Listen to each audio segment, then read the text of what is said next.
जो है आपका मौर्य कला से है। ठीक है, तो मौर्य कला के एक महत्वपूर्ण भाग के रूप में विद्वान स्तंभ कला का वर्णन करना है।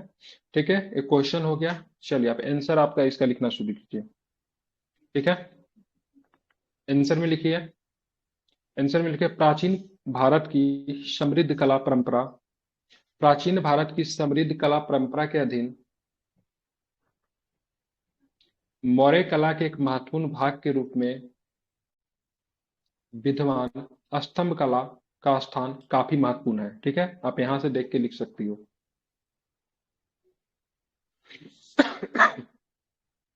प्राचीन भारत की समृद्ध कला परंपरा के अधीन मौर्य कला के एक महत्वपूर्ण भाग के रूप में विद्वान स्तंभ कला का स्थान काफी महत्वपूर्ण है।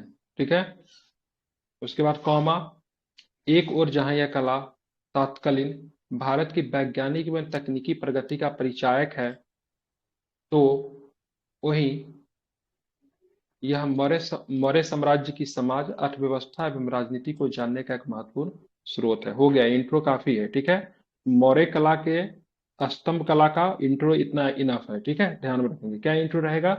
तो इंट्रो केवल इतना ही दीजिए। क्वेश्चन को, हमारा 7 नंबर का क्वेश्चन है ये। 7 नंबर में हमको 150-200 वर्ड में लिखना है, तो शब्दों का सीमा का भी तो हमको ध्यान में रखना है ना।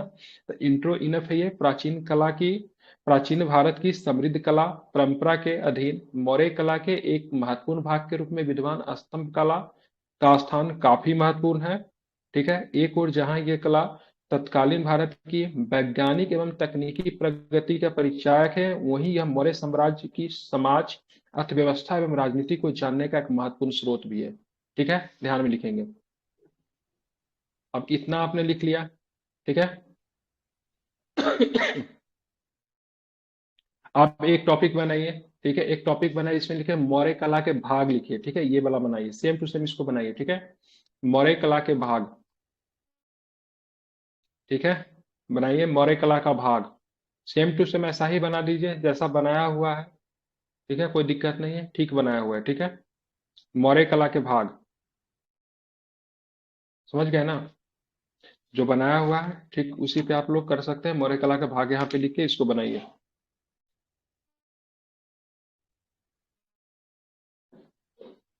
बन जाए तो बताइएगा। ठीक है,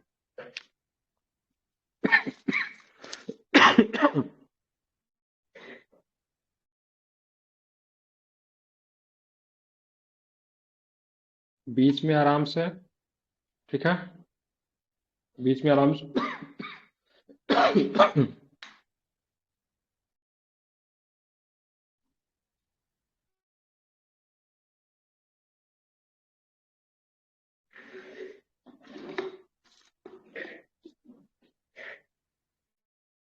हो गया?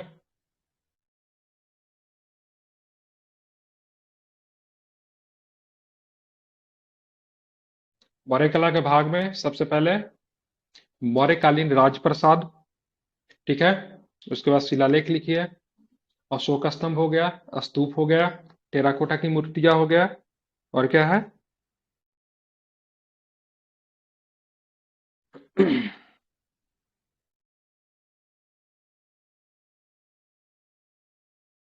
हो जाएगा तो बता देंगे। सर। हो गया? जी सर। ठीक है, हाँ सर। तो ये आपने लिख लिया। उसके बाद लिखेंगे नीचे नीचे ये वाला लाइन का, मौर्य कला के बीच अशोक स्तंभ का अपनी संधार विशेषताओं और बहुयामी उद्देश्यों के कारण भारत और दुनिया के इतिहास में अपना गहरा, थोड़ा सा स्पेस छोड़ के लिखेंगे मौर्य कला के बीच। ठीक है, अशोक स्तंभ का अपनी संधार विशेषताओं और बहुयामी उद्देश्यों के कारण भारत और दुनिया के इतिहास में अपना गहरा स्थान रखता है। इसकी मुख्य विशेषताओं एवं महत्व को निम्न रूप से हम देख सकते हैं। ठीक है, जो लिखा हुआ सेम टू सेम कॉपी करना है। आई होप आप लोगों ने इसका प्रिंट आउट निकलवा लिया था। कितने लोगों ने अभी तक प्रिंट आउट भी नहीं निकलवाया है? निकलवाया कि नहीं प्रिंट आउट? नहीं सर। निकल निकलवा लेना था ना प्रिंट आउट इसका। ज्यादा नहीं लगता है, 10-20 रुपया लगेगा, निकल जाएगा प्रत्येक का प्रिंट आउट। ठीक है, कितना? एक पेज का 4 रुपया सर। हम दुकान खोल देंगे आपके यहाँ, ठीक है? यहाँ पे 1 रुपया में निकालता है, खोलने ज्यादा आदमी दीजिए होगा सर। तो। नेट से चलिए, निकालने पर 1 पेज का 20 रुपया लेता है। नहीं ज्यादा, एक बार में सारा का निकलवाएंगे, निकलेगा, ठीक है? क्या लिखा आपने? मौर्य कला के भाग के रूप में,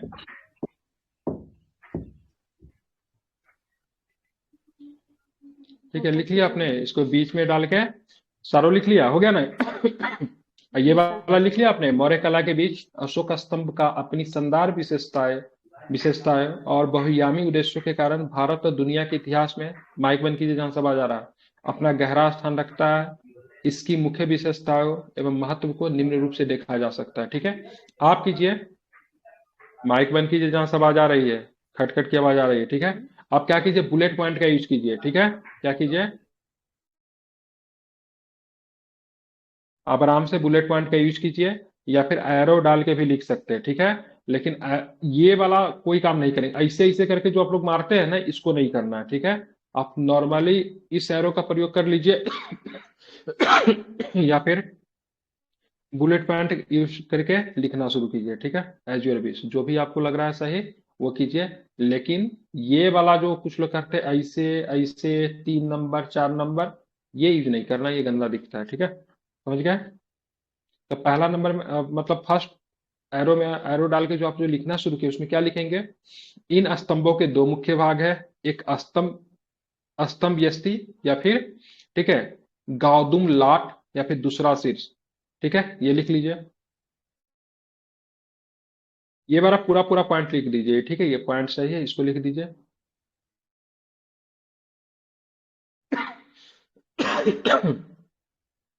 ठीक है, यहां तक लिखिएगा, ठीक है? स्तंभों का आधार मोटा है परंतु उसकी भाग क्रमशः पतला होता गया है, ठीक है? यहां तक लिख दीजिएगा।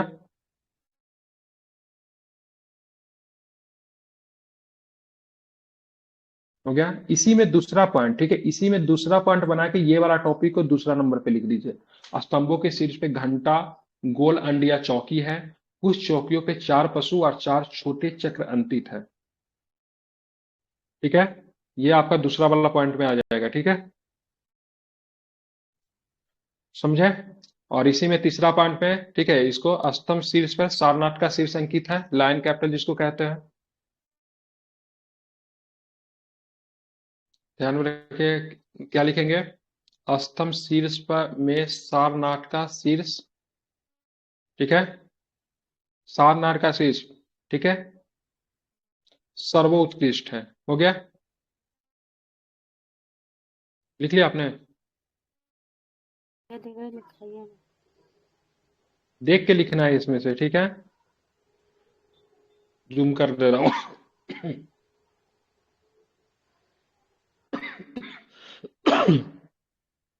किधर गया यार? ठीक है ना? उसके बाद एक एरो का चिन्ह देखें, ठीक है? इसका उपयोग अशोक द्वारा धर्म के प्रचार के लिए किया जाता था, बस हो गया, ठीक है? इसका उपयोग अशोक द्वारा धर्म के प्रचार के लिए किया जाता था, एक पॉइंट में ये आ जाएगा, ठीक है? ये जो है आपका एक पॉइंट में आ जाएगा।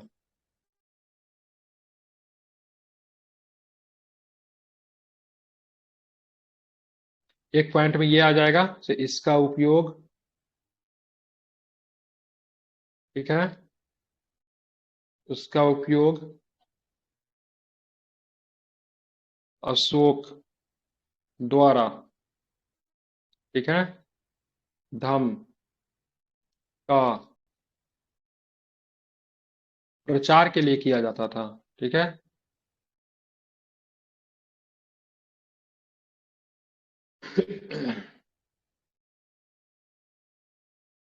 ठीक है, आप लोग देख के लिख रहे हैं कि सुन के लिख रहे हैं?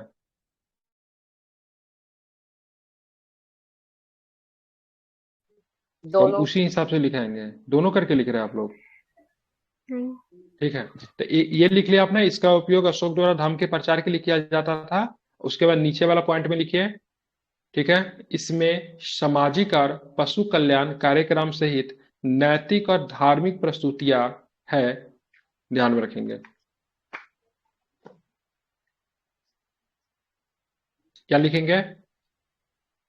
इसके दूसरे नंबर पॉइंट पे क्या लिखेंगे? आगे वाले पॉइंट में इसमें, ठीक है, सामाजिक और पशु कल्याण कार्यक्रम सहित नैतिक और धार्मिक प्रस्तुतियां हैं। ठीक है, कंप्लीट यहाँ पे। कितने पॉइंट हो गए? कितने पॉइंट हुए?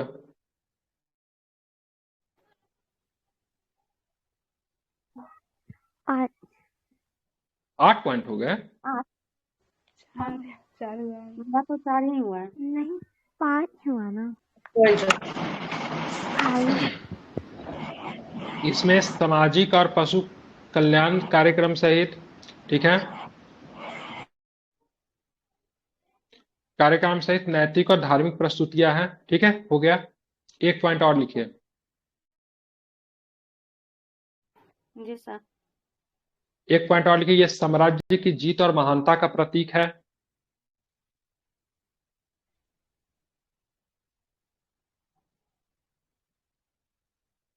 और एक और भी लिख लीजिए, ठीक है, 7 लिख लीजिए। इसका उपयोग आम लोगों की आम भाषा में, ठीक है, इसका उपयोग आम लोगों की आम भाषा में शाही आदेश बनाने के लिए भी किया जाता था। बस कंप्लीट हो गया। ठीक है, इसका उपयोग आम लोगों की आम भाषा में शाही आदेश बनाने के लिए किया जाता था।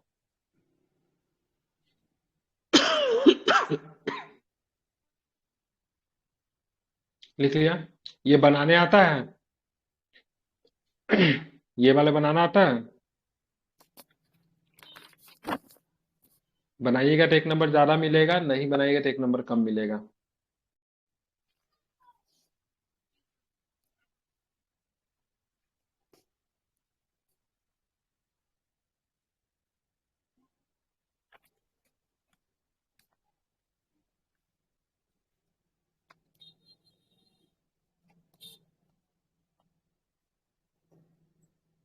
ठीक है, अब लिखिए मौर्य कला के, मौर्य कला के,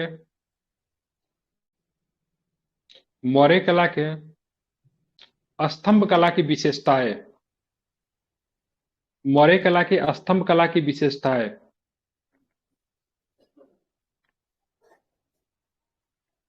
ठीक है, मौर्य कला के स्तंभ कला की विशेषताएं।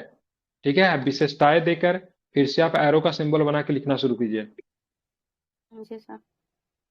उसमें लिखिए मौर्य कला, लिखिए मौर्यकालीन कला के सर्वोत्कृष्ट नमूने अशोक के एकात्मक स्तंभ है, जो धर्म के प्रचार के लिए तथा शासकीय आदेशों के लिए देश के विभिन्न भागों में स्थापित किए गए हैं।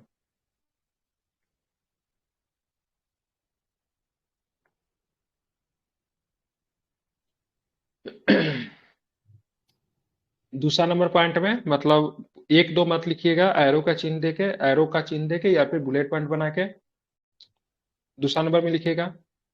सर अभी ये हाँ, लिखिए इसको।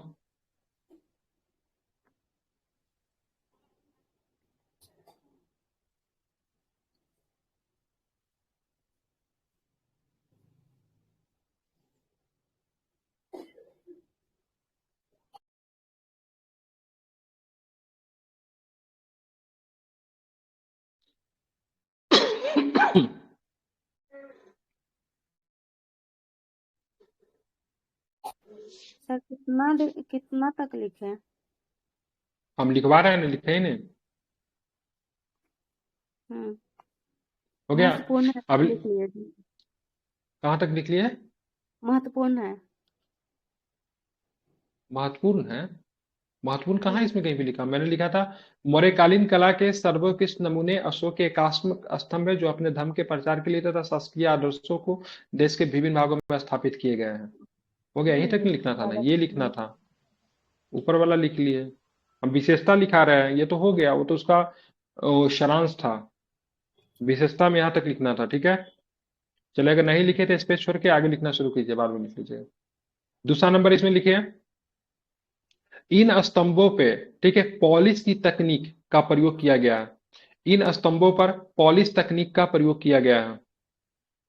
इन स्तंभों पर पॉलिश की तकनीक, इन स्तंभों पर पॉलिश की तकनीक का प्रयोग किया गया है। ठीक है, हो गया। उसके बाद उसी में लिखेंगे, यह मुख्यतः चुनार के बलुआ पत्थर तथा मथुरा के आसपास के सफेद और लाल बलुआ पत्थर से निर्मित है। यह मुख्यतः ये मुख्यतः चुनार के बलुआ पत्थर तथा मथुरा के आसपास के सफेद और लाल बलुआ पत्थर से निर्मित है।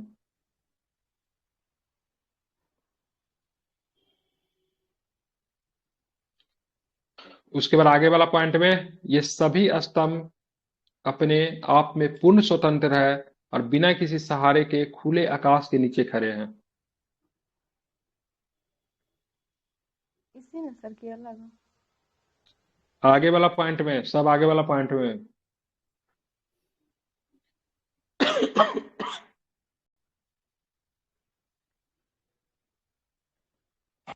ठीक है। सर यह उसमें मुख्यतः चुनार के बलुआ पत्थर तथा ये मथुरा के मुख्यतः आस चुनार के बलुआ पत्थर तथा मथुरा के आसपास के सफेद और लाल बलुआ पत्थर से निर्मित है।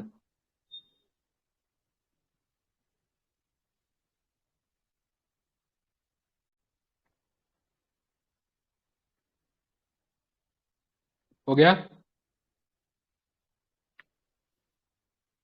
अगला में लिखिए विशेषता में, ये सभी स्तंभ अपने आप में पूर्ण स्वतंत्र है और बिना किसी सहारे के खुले आकाश के नीचे खड़े हैं।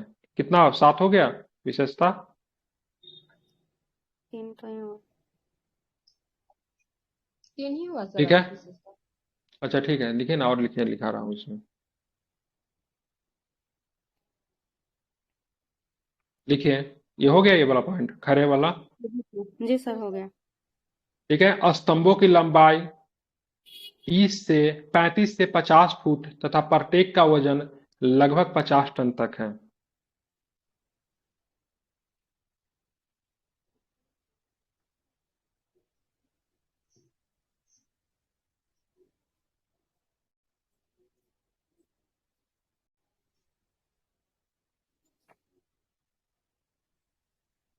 अंतिम में लिख लीजिए, ये स्तंभ देश के विभिन्न भागों में अवस्थित है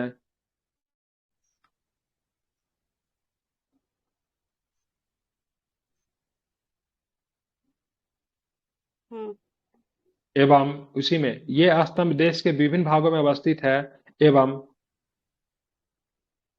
एवं इनकी तकनीक इतनी अच्छी है,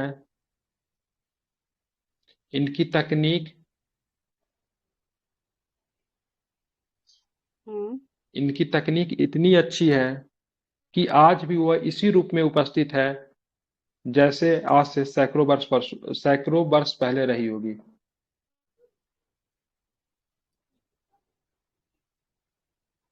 अब चलिए निष्कर्ष लिखिए।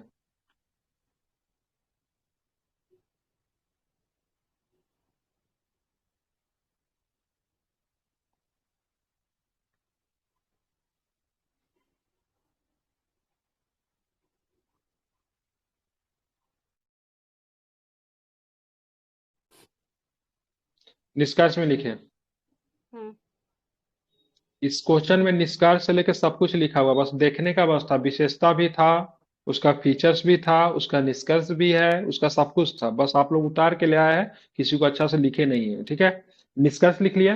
निष्कर्ष में लिखिए, अशोककालीन अशोककालीन स्तंभ कला मौर्य साम्राज्य के विभिन्न पहलुओं को उजागर करती है।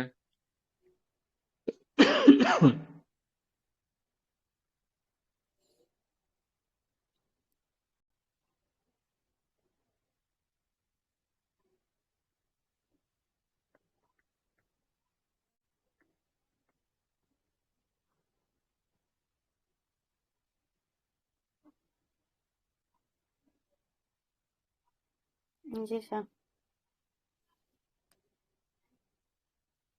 यह मौर्य साम्राज्य की सीमा निर्धारण, कर व्यवस्था, मौर्यकालीन प्रशासन, अशोक के पैतृक राजतंत्र, ये जो लाइन सब लिखा हुआ लिख दीजिए। ये पूरा लिख सकते हैं, ये पूरा लिख सकते हैं, लेकिन ज्यादा बड़ा हो जाएगा, आप यहीं तक लिख दीजिए।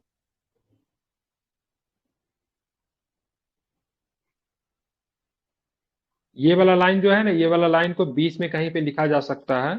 ठीक है, इसको लिख सकते हैं से मौर्यकालीन अशोक के स्तंभ कला का भाव वर्तमान लिख सकते हैं वर्तमान भारतीय संदर्भ में। ठीक है, उसमें इस पॉइंट को डाल सकते हैं।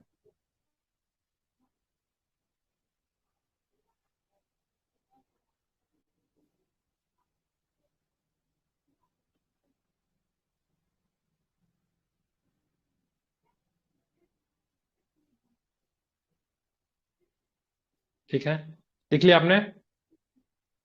अशोककालीन स्तंभ कला मौर्य साम्राज्य के विभिन्न पहलुओं को उजागर करती है। ये मौर्य साम्राज्य की सीमा निर्धारण, कर व्यवस्था, मौर्यकालीन प्रशासन, अशोक के पैतृक राजतंत्र, अकाल के दौरान लोगों के राजकीय सहायता पहुंचाने का प्रयास, धार्मिक क्रियाकलापों, मौर्य शासकों का विदेशी राजाओं से संबंध आदि का वर्णन काफी सटीकता से करता है। ठीक है, ये हो गया आपका जी निष्कर्ष कंप्लीट।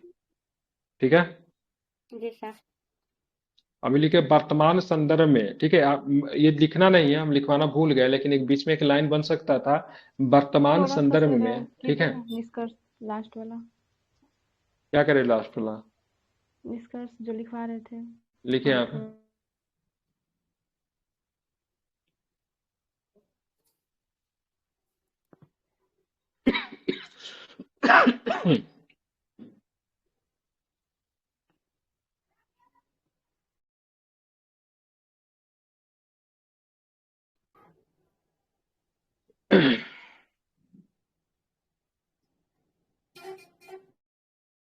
हो गया?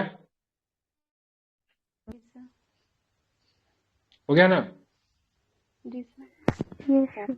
इसमें एक लाइन लिखा जा सकता था वर्तमान संदर्भ में अशोक के स्तंभ स्तंभ कला का महत्व, और उसमें लिख सकते थे वर्तमान में भारतीय झंडे के सफेद पत्ती के बीच नीला चक्र का प्रारूप सारनाथ के अशोक के सिंह स्तंभ पे बने चक्र से लिया गया तथा भारत के राजनाथ स्थित अशोक के सिंह स्तंभ की अनुकृति है, जो अशोक कालीन स्तंभ कला की वर्तमान महत्ता का परिचायक है। ठीक है, लिखेंगे, इसमें लिख सकते थे। ठीक है, वर्तमान अशोक कालीन स्तंभ कला की वर्तमान महत्ता। ठीक है, वो लिख के, ठीक है, ऐसे कर अभी भी लिख सकते हैं। ठीक है, मतलब निष्कर्ष के बाद तो नहीं लिखेंगे, लेकिन पहले ठीक है ऐसे करके। ठीक है, और वहां पे लिख सकते थे, ये वाला लाइन को डाल सकते थे। ठीक है, तो अच्छा रहता। ठीक है, और ये वाला तस्वीर को आप लोग बनाना सीख लीजिए। ठीक है, तो अच्छा रहेगा। ठीक है, समझे? छोटा सा ही बनाइएगा, लेकिन बन जाए तो बढ़िया है। चलिए दूसरा नंबर क्वेश्चन लिखिए। दूसरा नंबर क्वेश्चन क्या है? 1813। 1813 एवं 35 के चार्टर अधिनियम में भारत में कंपनी के व्यापारिक अधिकारों की समाप्ति के साथ साथ साथ किन एक मिनट साथ साथ ठीक है, किन महत्वपूर्ण परिवर्तनों की सुनिश्चित किया गया स्पष्ट करना है। ठीक है, ये क्या खुल गया भाई? कुछ कुछ हो जा रहा है। ठीक है, लिखिए।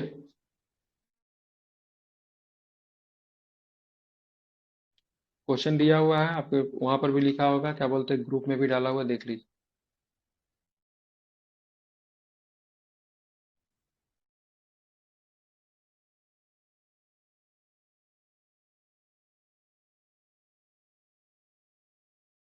लिखिए।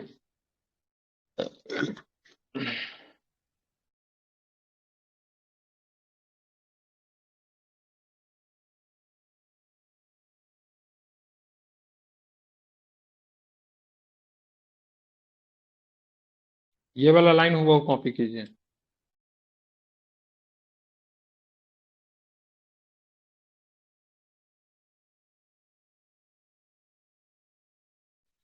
ये वाला लाइन को पूरा कॉपी लिख सकते हैं, कोई दिक्कत नहीं है। भारत में कंपनी शासन की स्थापना से जो लाइन लिखा हुआ है उसको लिख सकते हैं, कोई दिक्कत नहीं है।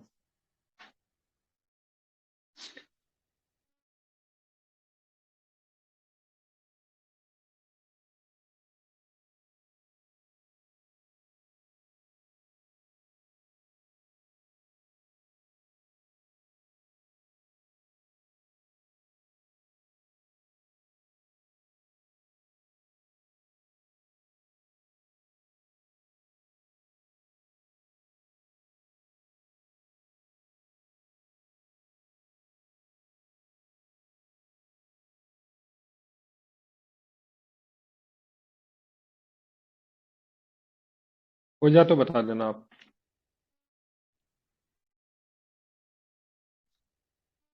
भारत में कंपनी शासन स्थापना से 1813 ईस्वी तक कंपनी के भारतीय साम्राज्य में अत्यधिक वृद्धि हो जाने से कंपनी द्वारा व्यापारिक तथा राजनीतिक दोनों मोर्चों को संभालना मुश्किल हो रहा था। इसके साथ ही हस्तक्षेप के सिद्धांत तथा नेपोलियन द्वारा लागू की गई महाद्वीपीय व्यवस्था से अंग्रेजों के लिए यूरोपीय व्यापार के मार्ग लगभग बंद हो गए। फलतः इंग्लैंड में यह मांग उठने लगी कि कंपनी का व्यापारिक एकाधिकार समाप्त कर दिया जाए। इन परिस्थितियों में ठीक 1813 का चार्टर एक्ट पारित हुआ तथा इनमें कंपनी के व्यापारिक एकाधिकार को खत्म करते हुए कई महत्वपूर्ण बदलाव किए गए। ठीक है। ठीक है।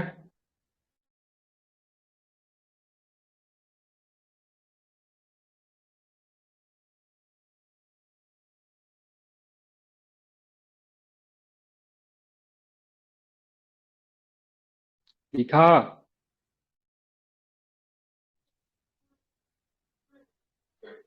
जी सर।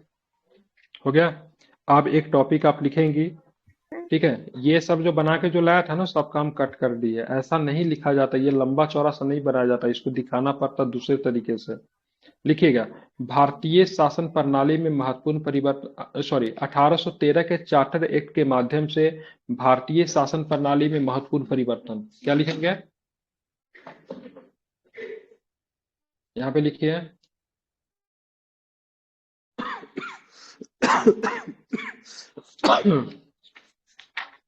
लिखेंगे 1813 के चार्टर एक्ट के माध्यम से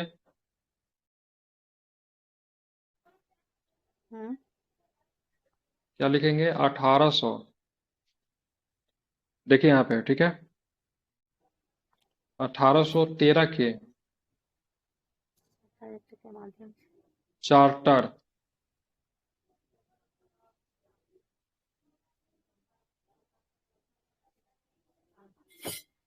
चार्टर एक्ट के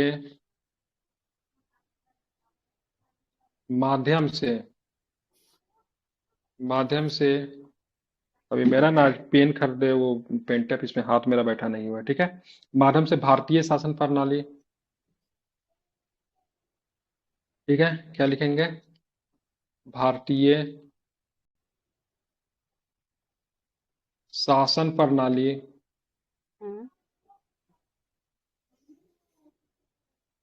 में महत्वपूर्ण परिवर्तन।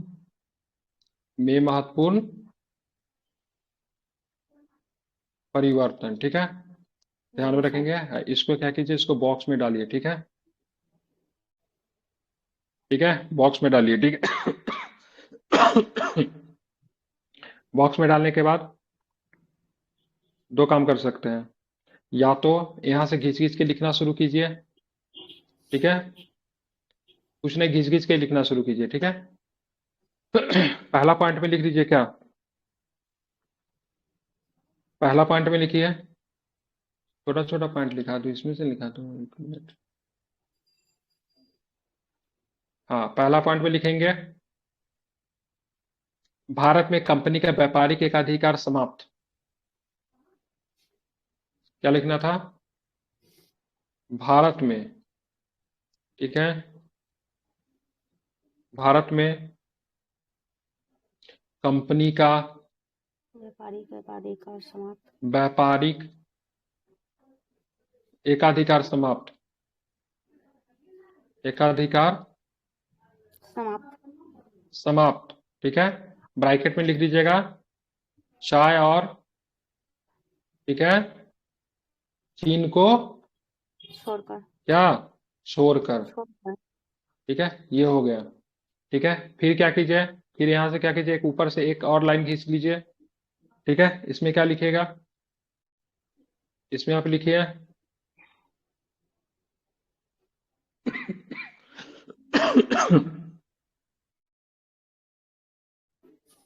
इसमें लिखिए शिक्षा के सुधार, ये पहले छोड़ दीजिए। इसमें लिखिए कंपनी के भागीदारों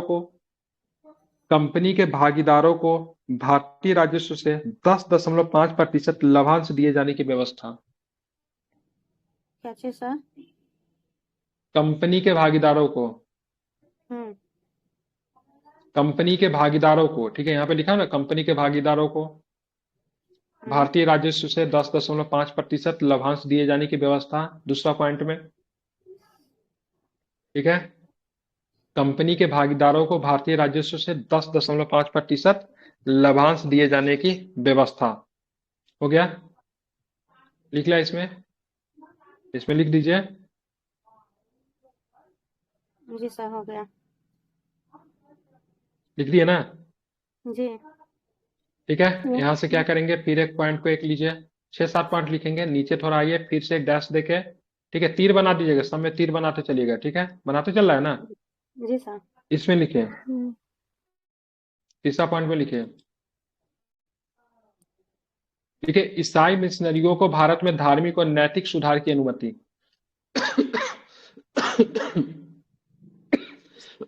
ईसाई मिशनरियों को भारत में धार्मिक और नैतिक सुधार की अनुमति।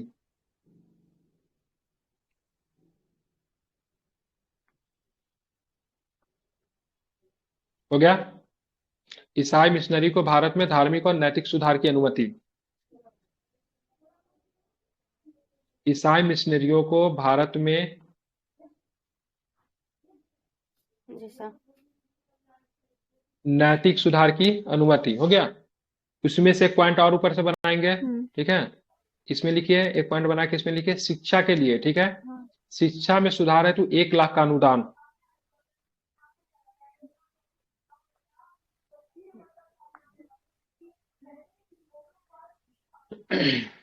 शिक्षा में सुधार हेतु 1 लाख का अनुदान।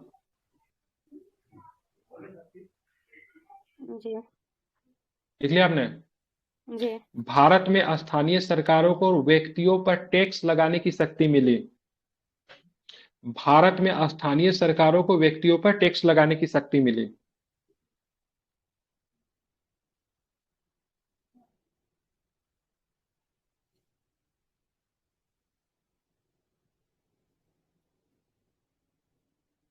ठीक है, जी सर। भारत में स्थानीय सरकारों को व्यक्तियों पर टैक्स लगाने की मतलब क्या मिली, शक्ति मिली। ठीक है, मैं छोटा छोटा पॉइंट बना के लिखा रहा हूं ताकि आंसर अट्रैक्टिव दिखे। एक पॉइंट और लिखिए, इसमें लिखिए, सभी सभी ब्रिटिश या फिर सभी अंग्रेज व्यापारियों को, ब्रिटिश लिखिए। ठीक है, सभी ब्रिटिश व्यापारियों को भारत से व्यापार करने की छूट दे दी गई।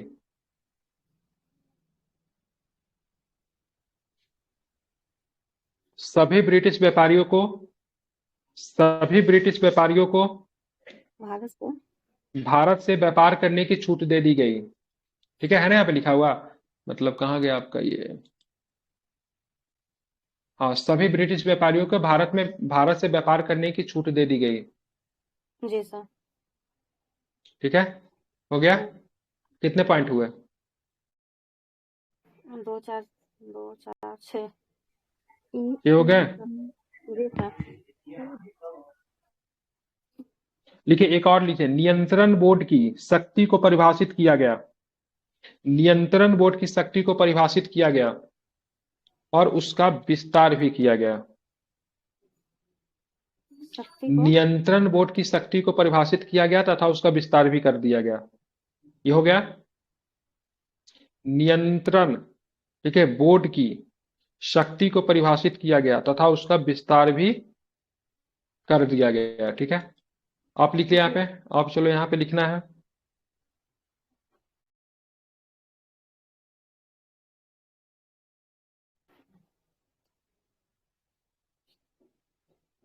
अब लिखना है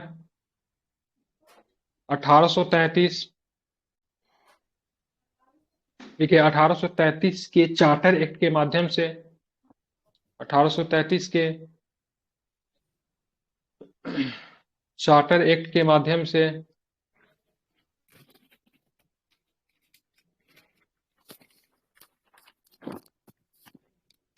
1833 के चार्टर एक्ट के माध्यम से, ठीक है, भारतीय शासन प्रणाली में, 13 हो गया ना, ये वाला लिखना है, शासन प्रणाली में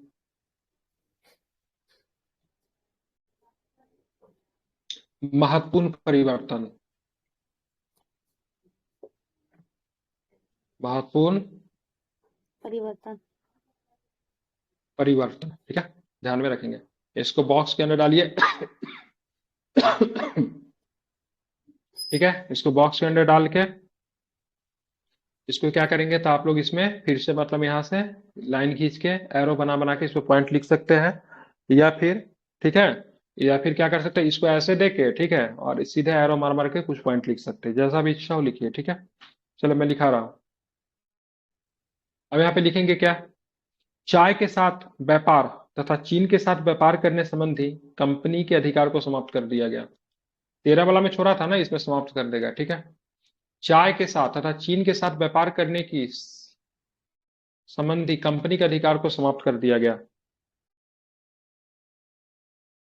ठीक है, चाय के व्यापार तथा चीन के साथ व्यापार करने संबंधी कंपनी के अधिकार को समाप्त कर दिया गया।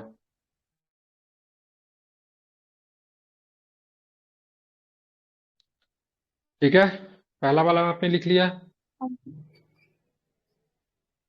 हाँ, चाय के व्यापार तथा चीन के साथ व्यापार करने के संबंधी कंपनी के अधिकार को समाप्त कर दिया गया।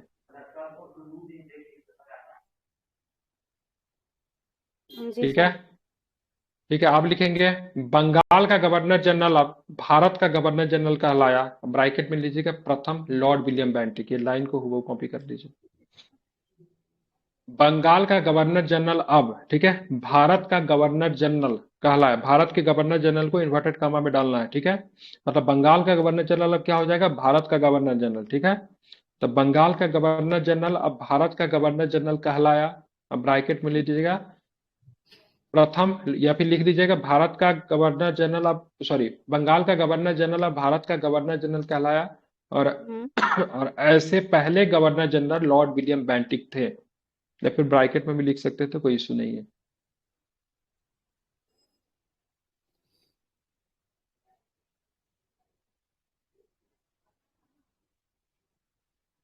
ठीक है,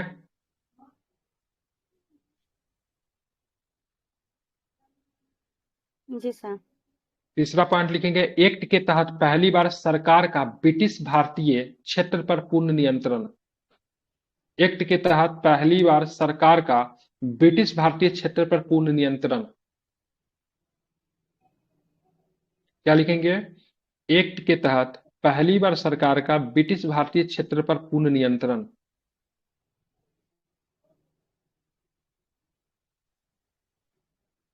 हो गया तो बताइएगा। हो गया सर। अब आगे लिखेंगे इसमें एक पॉइंट। ठीक है, अंग्रेजों को बिना अनुमति पत्र के, अंग्रेजों को बिना अनुमति पत्र के भारत में आने तथा रहने की आज्ञा दे दी गई, वो भारत में भूमि भी खरीद सकते हैं। अंग्रेजों को बिना अनुमति पत्र के भारत में आने तथा रहने की आज्ञा दे दी गई, वे भारत में भूमि भी खरीद सकते हैं।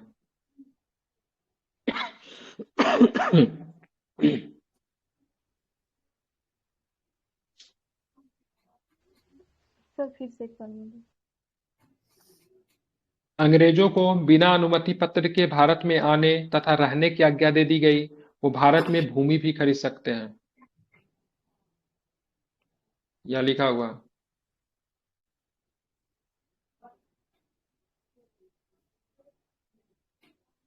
हो गया। जी सर।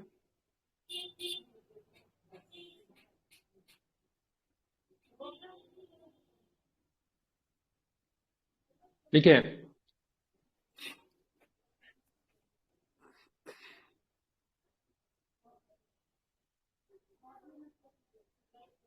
लिखेंगे इसको सिविल सेवकों की भर्ती होती खुली प्रतियोगिता प्रणाली की शुरुआत, लेकिन बोर्ड ऑफ डायरेक्टर्स के विरोधा स्वरूप प्रावधान समाप्त। ये वाला लाइन लिख दीजिए।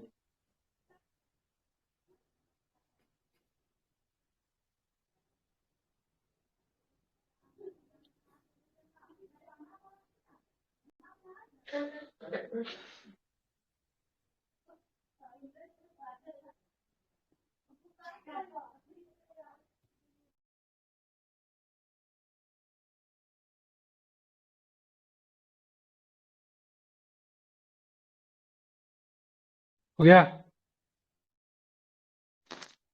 कितने पॉइंट हुए। 5 सर। एक और लिखिए, लिखा रहा हूं।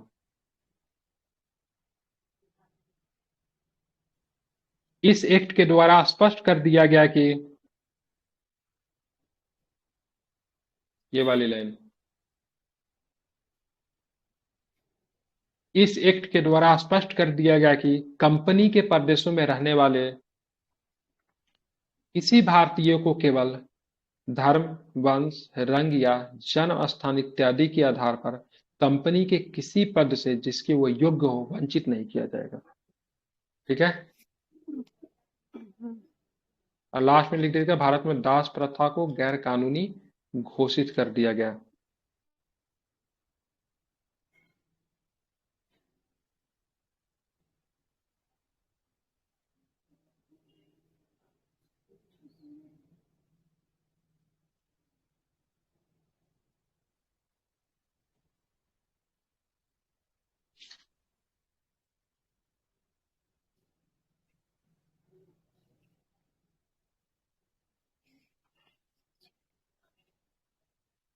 भारत में दास प्रथा को गैर कानूनी घोषित करने का प्रावधान भी शामिल था, क्योंकि घोषित, भाई दास प्रथा तो गैर कानूनी घोषित होता 1843 में ना, तो लिख दिया इस एक्ट में, या फिर सीधे भारत में दास प्रथा को गैर कानूनी घोषित करने का प्रावधान शामिल था। ठीक है।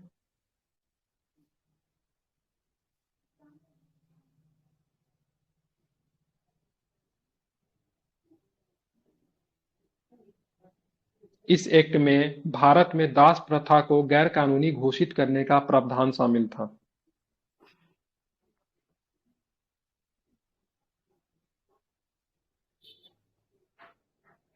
शामिल था जी सर। लिख लिया आपने? जी। ठीक है, ब्रैकेट में लिख दीजिए, मुख्य रूप से दास प्रथा को, इसी में लिख दीजिए, मुख्य रूप से दास प्रथा को 1843 ईस्वी में अधिनियम 7 के तहत समाप्त किया गया। ये सब बात इसमें नहीं लिखा हुआ है, ठीक है।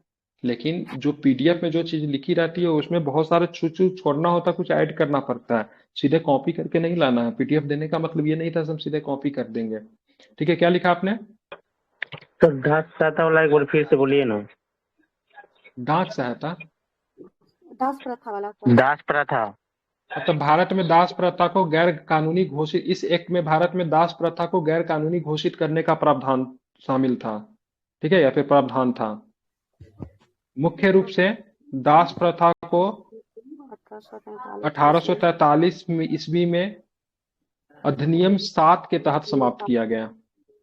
मतलब था तो इसी एक्ट में, लेकिन समाप्त होता है 1843 में, 10 साल के बाद समाप्त होता है। जी सर। ठीक है, मतलब अधिनियम कब आता है? अधिनियम आता है 1843 में, प्रावधान इसमें था।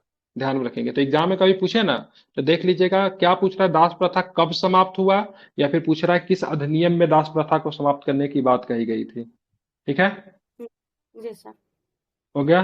तो दोनों लिख लिया आप लोगों ने?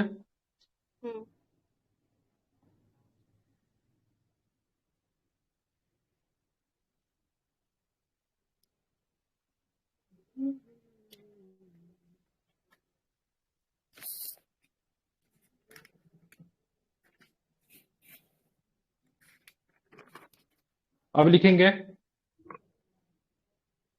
1813। एक टॉपिक बनाइए जिसमें लिखिए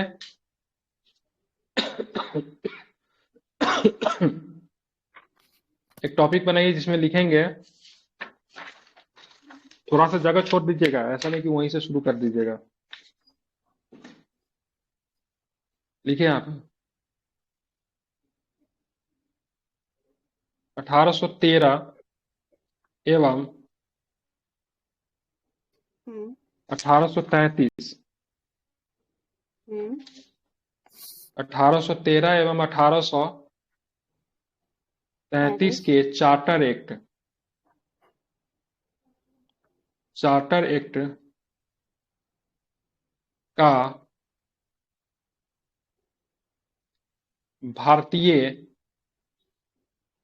भारतीय जनमानस पर, ठीक है, जनमानस पर प्रभाव क्या लिखेंगे? प्रभाव। जी। ठीक है, हाँ। इसमें एरो देके लिखिए, कुछ पॉइंट लिखा दे रहा हूं, लिखिए।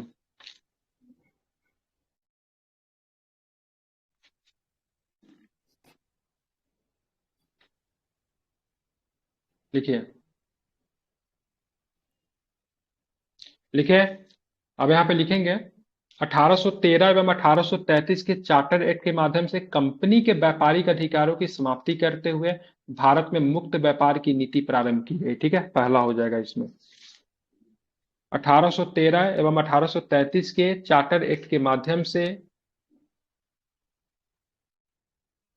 कंपनी के व्यापारिक अधिकारों की समाप्ति करते हुए भारत में मुक्त व्यापार की नीति प्रारंभ की गई। ठीक है, फ्री ट्रेड।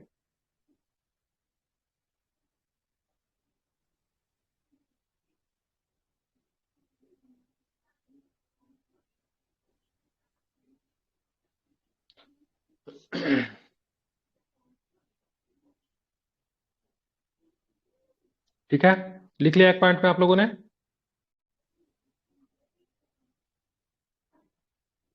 हुआ? Yes yes sir. इसी में लिखिए, दूसरा में लिखिए, एक दो मत लिखिएगा बस। ठीक है, सीधे दूसरा में लिखिए। भारत में कंपनी के प्रशासन को मानवीय स्वरूप प्रदान करने के लिए शिक्षा के विकास के लिए 1 लाख रुपए प्रतिवर्ष व्यय करने का प्रावधान। सर एक ही सांस में बोल देते, धीरे धीरे। लिखा हुआ है वहां पर भी देखिए, भारत में कंपनी के प्रशासन को मानवीय स्वरूप प्रदान करने के लिए शिक्षा के विकास के लिए 1 लाख रुपए प्रतिवर्ष व्यय करने का प्रावधान।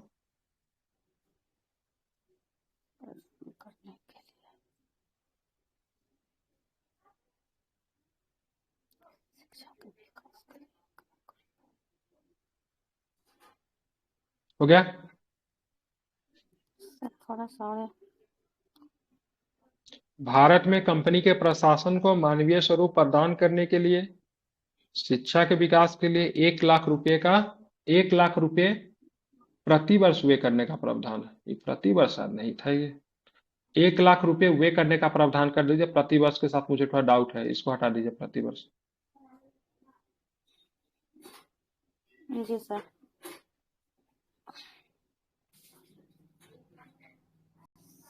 लिखिए, 1833 के चार्टर एक्ट के माध्यम से विभेद की समाप्ति। विभेद की समाप्ति 1833 के चार्टर्ड एक्ट के माध्यम से विभेद की समाप्ति। जी सर। तथा दास प्रथा की समाप्ति का प्रावधान किया गया था।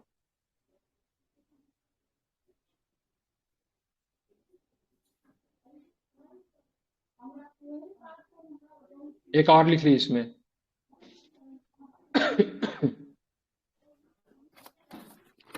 18 इसी में लिख लीजिए।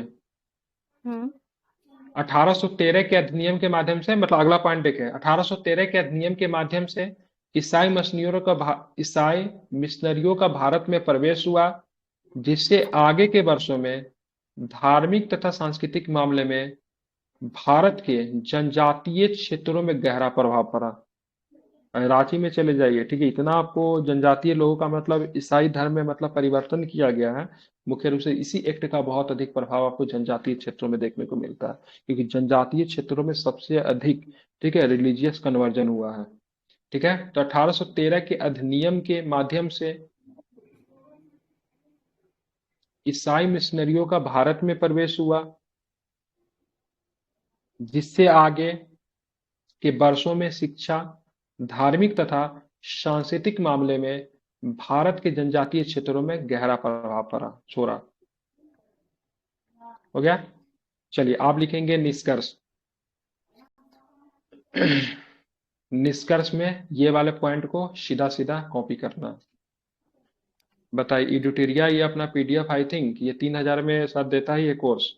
ठीक है, ये इसका 3000 में इसका कोर्स खरीद के किसी का कल्याण होने वाला नहीं, क्योंकि इस प्रकार से मेंस की कॉपी नहीं लिखी जाती है। ठीक है, निष्कर्ष में लिखिए, इस प्रकार हम कह सकते हैं कि 1813 एवं 1833 के चार्टर एक्ट का प्रभाव भारत में राजनीतिक, सामाजिक, आर्थिक तथा धार्मिक सभी क्षेत्रों पर व्यापक रूप से पड़ा। इस अधिनियम के प्रावधानों का मूल उद्देश्य भारत में इंग्लैंड के साम्राज्यवादी हितों की रक्षा तथा आर्थिक हितों की पूर्ति को अबाध रूप से जारी करना था। ठीक है, ये आपका परफेक्ट क्या हो गया, निष्कर्ष हो गया। ठीक है, लिख लिया आपने? सर थोड़ा सा और लिखा हुआ है इसमें, देख के लिखिए। इस प्रकार हम कह सकते हैं कि 1813 एवं 1833 के चार्टर एक्ट का प्रभाव भारत में राजनीतिक, सामाजिक, आर्थिक तथा धार्मिक क्षेत्रों में व्यापक रूप से समान फैला। ठीक है, इसमें से आपको क्या करना है, राजनीतिक के बाद कॉमा लगाना है। ठीक है, सामाजिक के बाद कॉमा लगाना है, फिर आर्थिक तथा धार्मिक सभी क्षेत्रों पर व्यापक रूप से फैला। और सबको कॉमा लगा के अगर चाहेंगे तो सबको आप लोग, ठीक है, कभी कभी मन करे ना, कभी मन करे इसको अंडर ऐसे कर सकते हैं। ठीक है, एक दो पॉइंट रहे ना तो ऐसा कीजिएगा। मान लीजिए कोई इंपॉर्टेंट पॉइंट को हाईलाइट करना है, जैसे केवल यहाँ पे राजनीतिक है, सामाजिक नहीं है, तो इसको बॉक्स के अंदर डाल देंगे। ठीक है, लेकिन अगर मान लीजिए बहुत सारा इंपॉर्टेंट पॉइंट हमको दिखाना है तो इसको ऐसे कर दीजिएगा, ऐसे कर दीजिएगा, ऐसे कर दीजिएगा, ऐसे कर दीजिएगा। ठीक है, जिससे हम इसको क्या किए, थोड़ा सा हाईलाइट कर दिए। ठीक है, हो गया? जी वाह,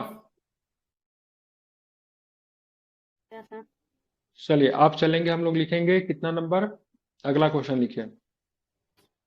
ब्रिटिश साम्राज्यवादी नीति में महत्वपूर्ण भूमिका निभाने वाले सहायक संधि प्रणाली तथा व्यक्तिगत सिद्धांत मतलब डॉक्ट्राइन ऑफ लैप्स जिसको कहते हैं, ठीक है, इन नीति के प्रभावों को वर्णन करें। ब्रिटिश साम्राज्यवादी नीति में महत्वपूर्ण भूमिका निभाने वाले सहायक संधि प्रणाली तथा व्यक्तिगत सिद्धांत क्या थे? ठीक है, इन नीति के प्रभावों का वर्णन करें।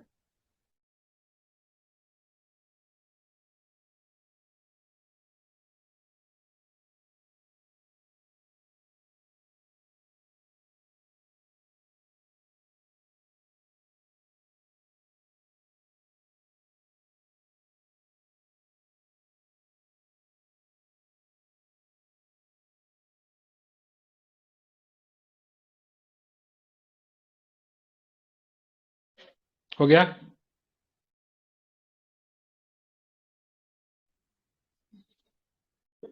लिख लिया आपने?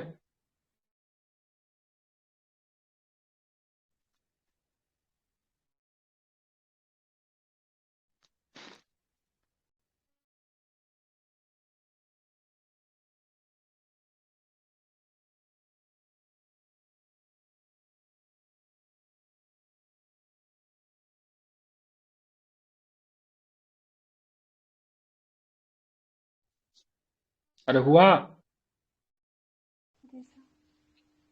जी सर। चलिए, भारत में इसका आंसर लिखे। भारत में कंपनी शासन के अंतर्गत ब्रिटिश साम्राज्यवाद के विस्तार एवं सुदृढ़ीकरण के लिए विजय एवं युद्ध के साथ साथ कूटनीतिक एवं प्रशासनिक तंत्र के माध्यम से साम्राज्यवादी नीतियों का सहारा लिया गया। ठीक है, लिखा हुआ देख के लिखिए। भारत में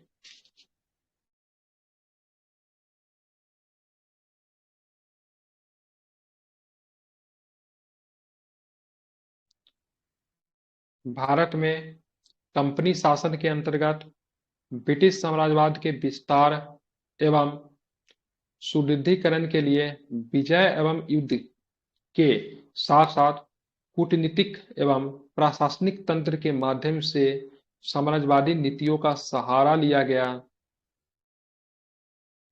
इन नीतियों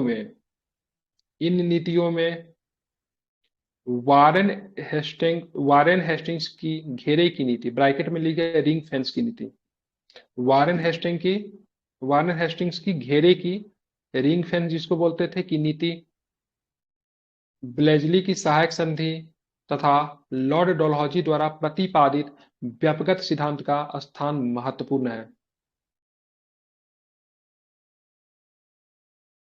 ठीक है,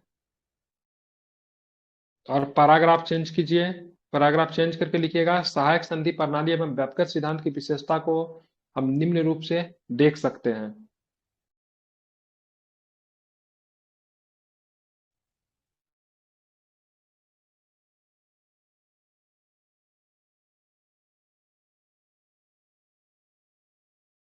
एक ऐसा ही बॉक्स बनाइएगा, लिखिएगा ब्रिटिश साम्राज्यवादी नीति। ठीक है, क्या लिखना है इस बॉक्स में? लिखना है ब्रिटिश साम्राज्यवादी नीति। क्या लिखना है? ब्रिटिश साम्राज्यवादी नीति। और उसके बाद एक बना के ऐसे करके, ज्यादा बड़ा मत बनाइएगा, ठीक है। उसमें लिखे सहायक संधि प्रणाली, इसको घेर के नीचे में, ठीक है, सहायक संधि प्रणाली ऐसे देके लिखिए, ब्लेजली ने सहायक संधि को व्यवहारिक स्वरूप प्रदान किया।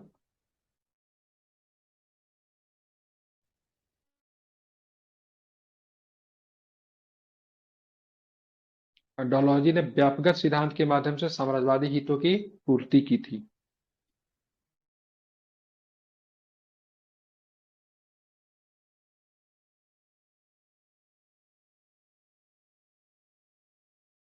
हो गया?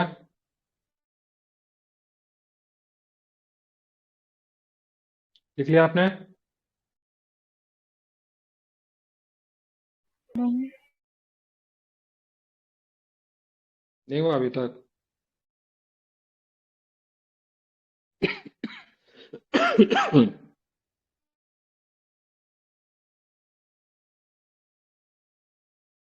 हो गया? इतना ही लिख के आगे बढ़ना है।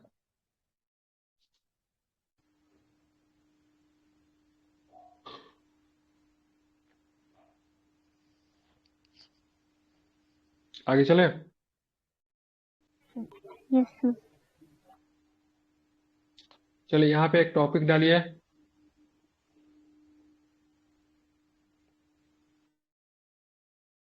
यहाँ पे लिखिए सहायक संधि। लिखेंगे सहायक संधि, सहायक संधि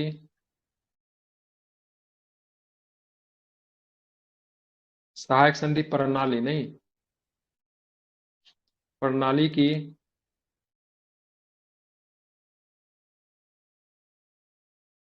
प्रमुख प्रमुख विशेषताएं, प्रमुख विशेषताएं।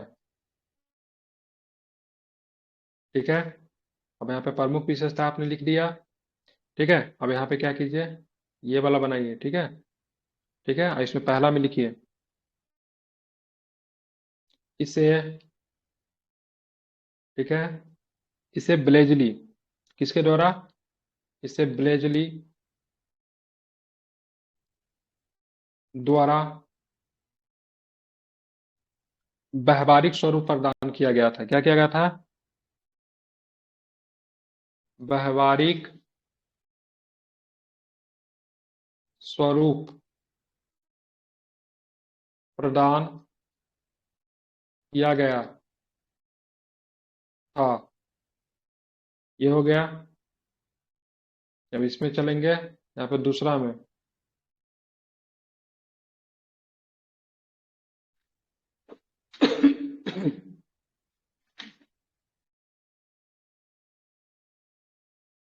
दूसरा में लिखे संधि स्वीकार।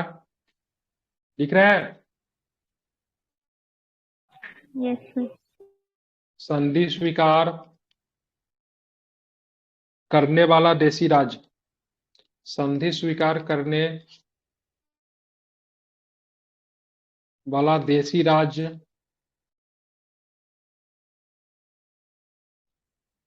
संधि स्वीकार करने वाला देशी राज्य कंपनी के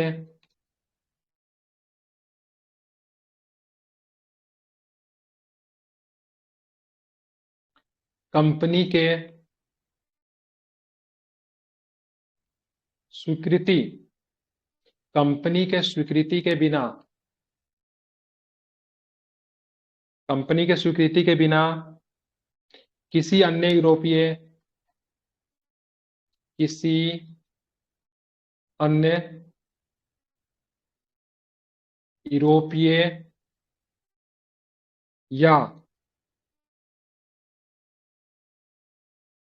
अंग्रेजों के शत्रु राज्य के व्यक्ति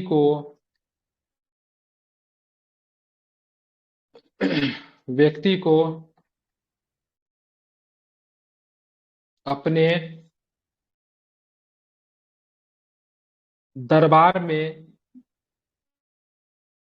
में शरण या नौकरी नहीं देगा। अपने दरबार में शरण या नौकरी नहीं देगा। ठीक है, ये था इसका एक फीचर्स। ठीक है, चलिए दूसरा पॉइंट इसमें लिखिए। इसमें दूसरा पॉइंट लिखिए। ठीक है, लिखेंगे देशी राज्य। क्या लिखेंगे? देशी राज्य अपनी विदेश नीति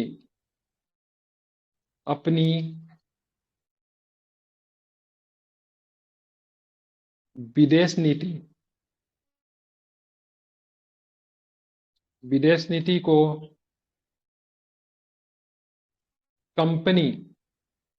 कंपनी को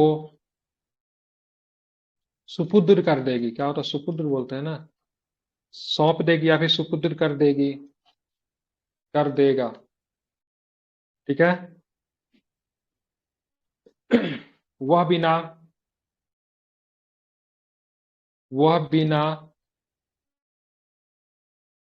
कंपनी के अनुमति से वह बिना कंपनी के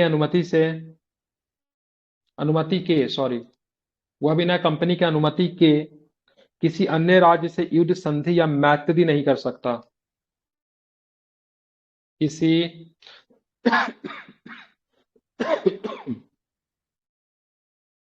किसी अन्य राज्य से युद्ध, ठीक है,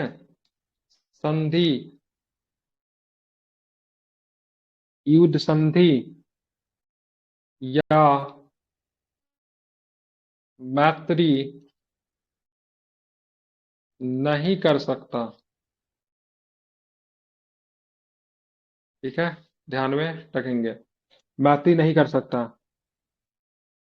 हो गया? कितने पॉइंट हुए?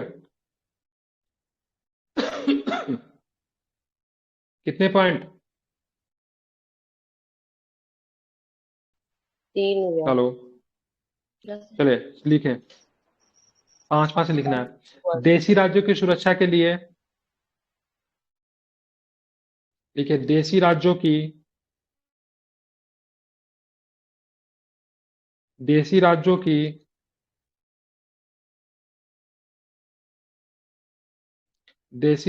सुरक्षा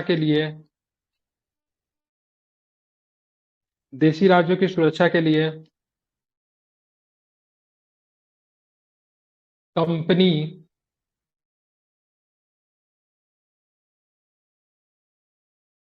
उन राज्यों में अंग्रेजी सेना रखेगी। उन राज्यों में अपनी सेना रखेगी। अपनी सेना रखेगी। ठीक है,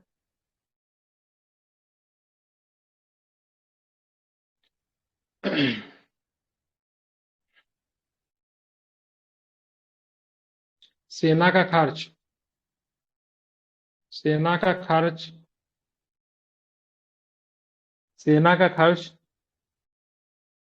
उस राज्यों को ही वहन करना होगा। उस राज्य को ही वहन करना होगा।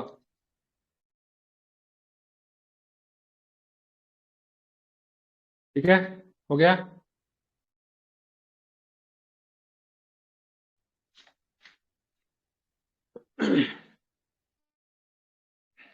लिखे आगे।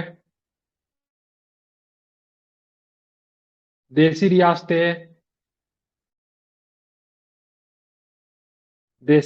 अपने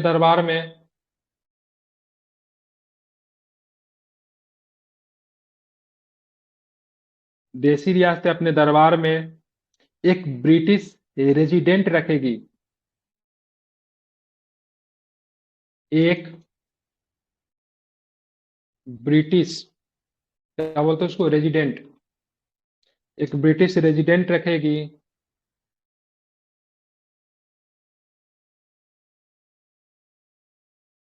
रेजिडेंट रखेगी रखेगी और उसी के परामर्श से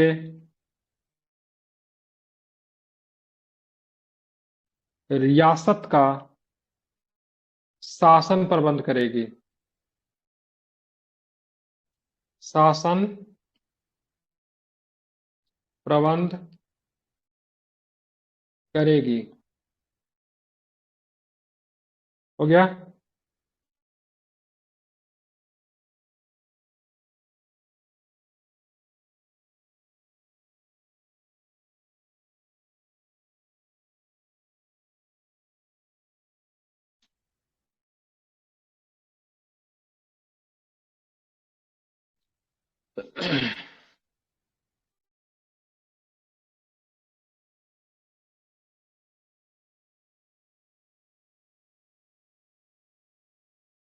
चलिए आगे लिखिए। कंपनी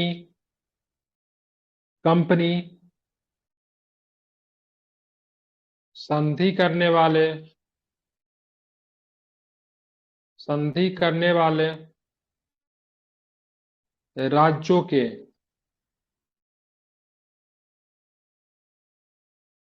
आंतरिक मामलों में हस्तक्षेप नहीं करेगी।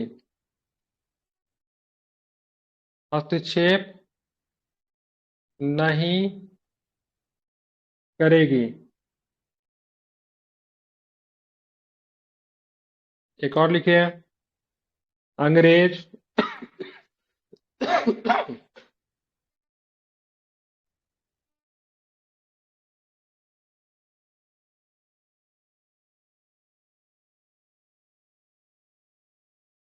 अंग्रेज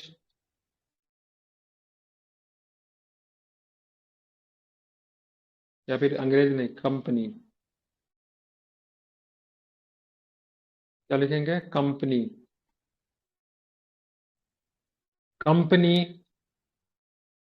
ठीक है। संधि करने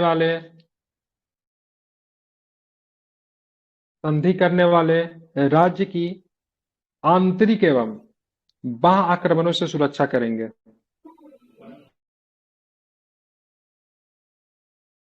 ठीक है। कंपनी संधि करने वाले राज्य की आंतरिक एवं, ठीक है, आंतरिक एवं बाह्य आक्रमणों से सुरक्षा करेंगे। आक्रमणों से क्या करेंगे, सुरक्षा करेंगे।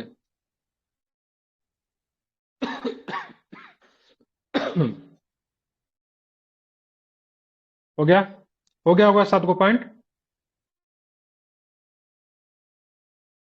हो गया ना। 8 हो गया चलो जी सर। चलिए, अब इसमें ये तो आपका हो गया ना सहायक संधि के संबंध में। अब चलिए इसी तरह से लिखिए अगला टॉपिक, व्यपगत के बारे में लिखिए।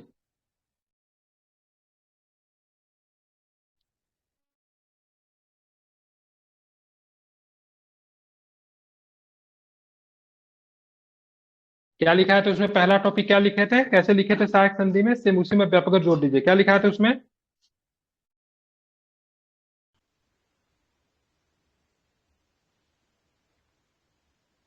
भैया सहायक संधि प्रणाली की प्रमुख विशेषताएं। हाँ, तो उसी तरह से लिखा व्यापकगत सिद्धांत की प्रमुख विशेषताएं। व्यापकगत सिद्धांत की प्रमुख विशेषताएं क्या लिखेंगे?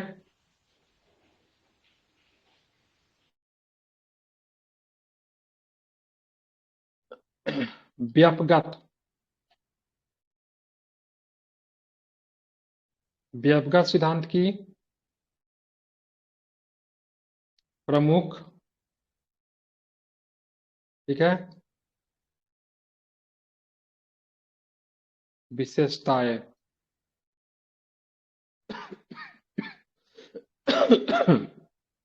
चलिए लिखिए।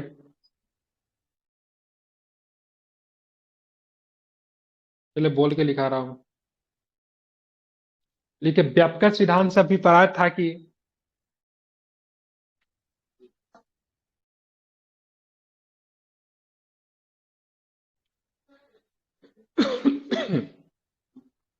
व्यापकगत सिद्धांत से अभिप्राय था कि पैतृक वारिस न होने की स्थिति में सार्वभौम सत्ता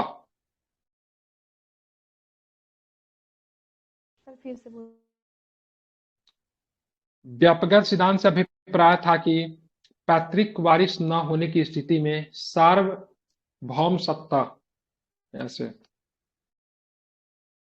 एक मिनट,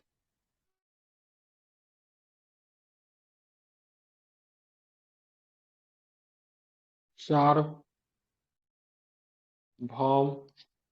सत्ता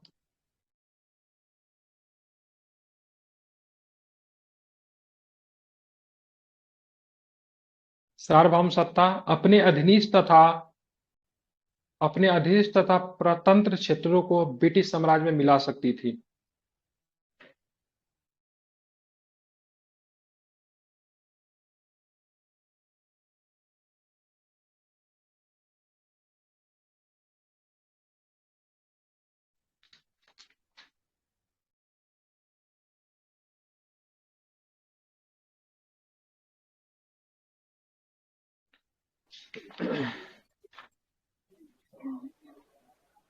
ब्रिटिश साम्राज्य में मिला सकती थी।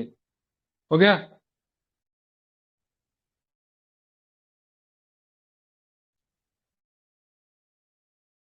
लिखिए, भारत में अगला पॉइंट बना के लिखिए। भारत में गोद लेने की प्रथा प्राचीन काल से विद्यमान थी। धर्म एवं परंपरा दोनों रूपों में यह अधिकार सदैव रहा है। सदैव रहा है।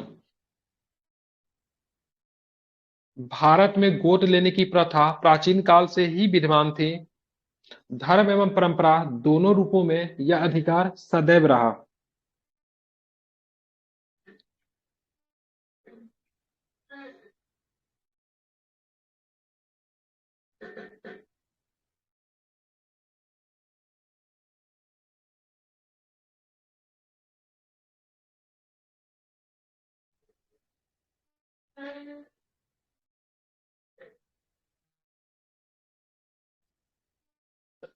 उसके बाद फिर एक पॉइंट बना के लिखेंगे। 1825 में, जिस साल रेल की शुरुआत हुई थी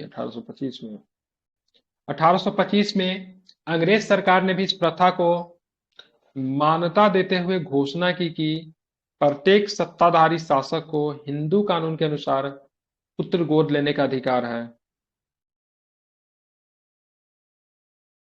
और अंग्रेजी सरकार उनके इस फैसलों को स्वीकार करेगी।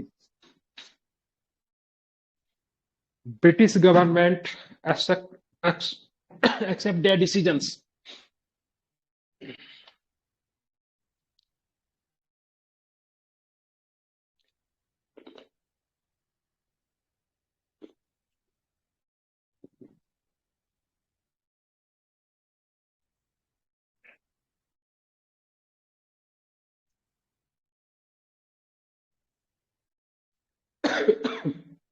लिखा आपने?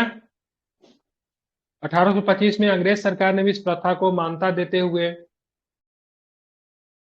ठीक है, मान्यता देते हुए घोषणा की कि प्रत्येक सत्ताधारी शासक को हिंदू कानून के अनुसार पुत्र गोद लेने का अधिकार है, अंग्रेज सरकार इसे स्वीकार करने को तथा अंग्रेज सरकार इसे स्वीकार करेगी या फिर स्वीकार करने को बाध्य है। लिख लिया?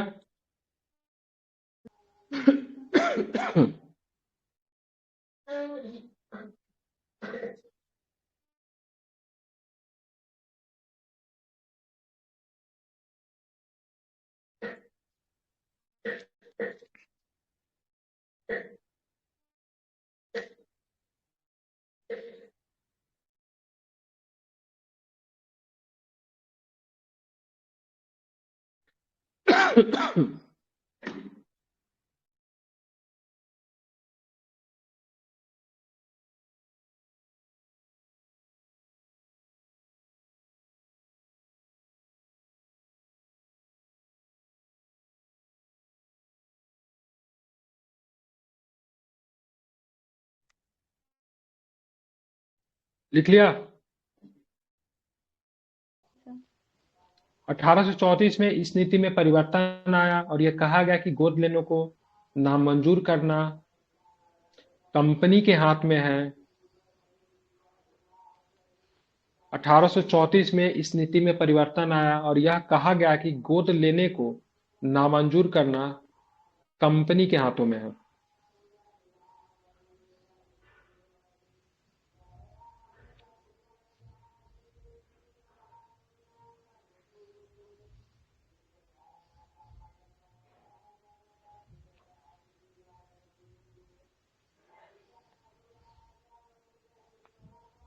अठारह सौ चौंतीस में इस नीति में परिवर्तन है और यह कहा गया कि गोद लेने को नामंजूर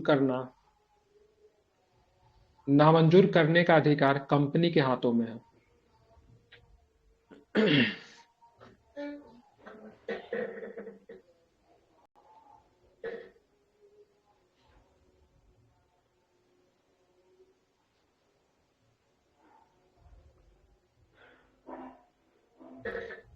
हो गया?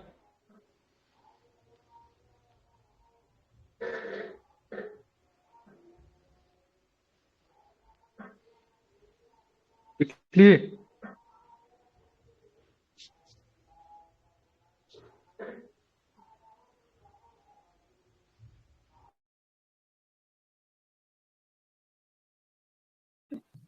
Yes sir. कंपनी के इस ढीली नीति को डलहौजी ने साम्राज्य विस्तार का नया हथियार बनाया। उसने गोद लेने की प्रथा पर पाबंदी लगाकर संतानहीन शासकों के राज्यों को अंग्रेजी साम्राज्य में मिलाने की योजना बनाई। सेम टू सेम कॉपी कर दीजिए, लिखा हुआ है।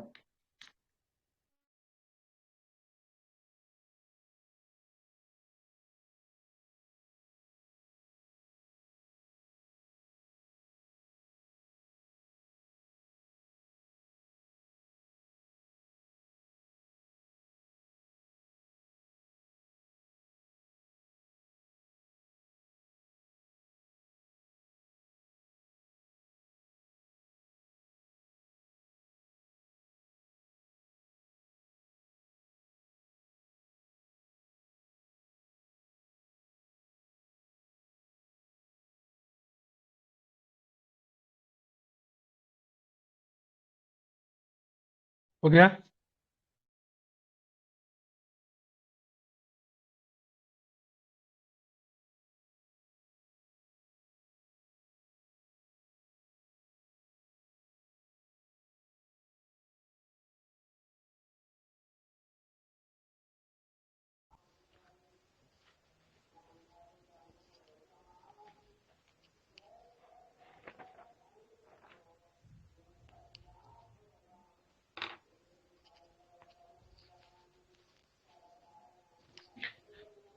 हो गया?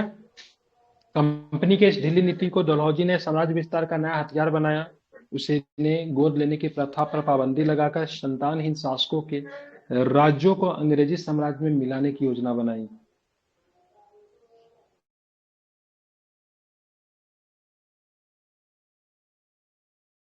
एक लास्ट पॉइंट इसमें लिखिए बस। इस संदर्भ में उसने भारतीय राज्यों को इस संदर्भ में, ठीक है, कंपनी ने भारतीय राज्यों को 3 श्रेणियों में विभक्त किया था। बस हो गया, ये सब नहीं लिखना।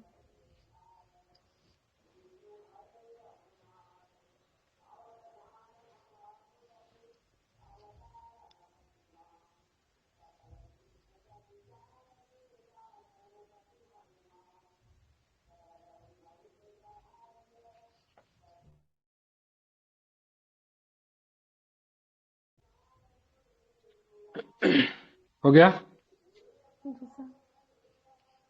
अब लिखेंगे सहायक संधि का प्रभाव। ठीक है, क्या लिखेंगे? अगला टॉपिक क्या लिखेंगे?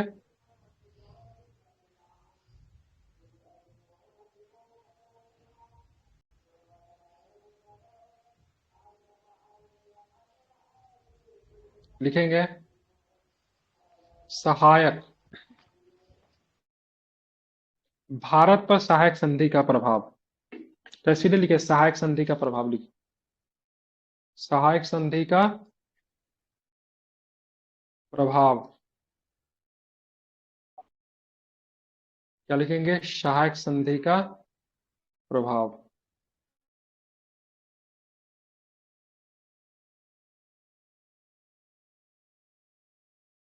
सहायक संधि का प्रभाव में लिखना शुरू करेंगे। टॉपिक बना बना के लिखे।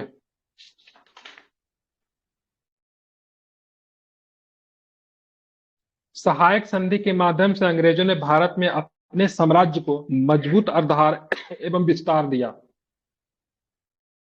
सहायक सहायक संधि के सहायक संधि के माध्यम से, अंग्रेजी वाले भी है क्या कोई? सहायक संधि के माध्यम से कंपनी ने, नॉट अंग्रेजों, जहां जहां पे कंपनी, किसने? कंपनी ने, ठीक है, भारत में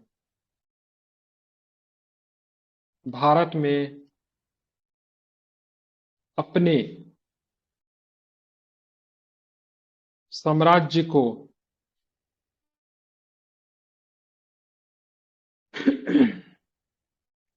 अपने साम्राज्य को मजबूत आधार विस्तार दिया, मजबूत आधार प्रदान किया।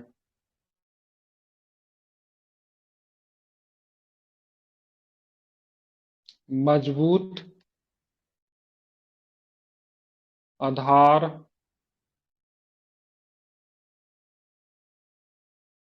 प्रदान किया।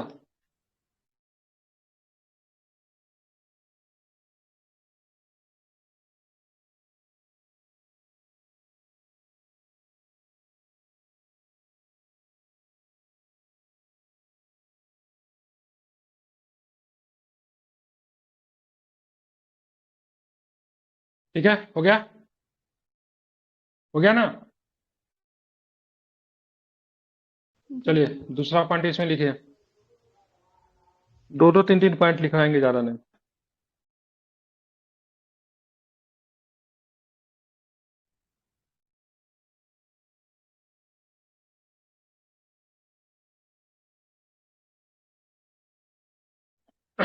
दूसरा पॉइंट लिखिए। अंग्रेजों की भारत में सैन्य व्यवस्था में कंपनी सरकार की भारत की सैन्य व्यवस्था में राजनीति पर मजबूत पकड़ बन गई।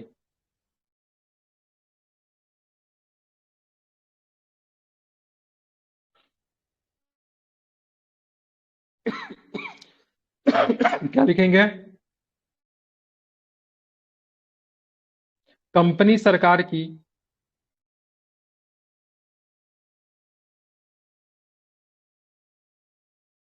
लिखिए कंपनी सरकार की भारत की सैन्य व्यवस्था एवं राजनीति पर मजबूत पकड़ बन गई।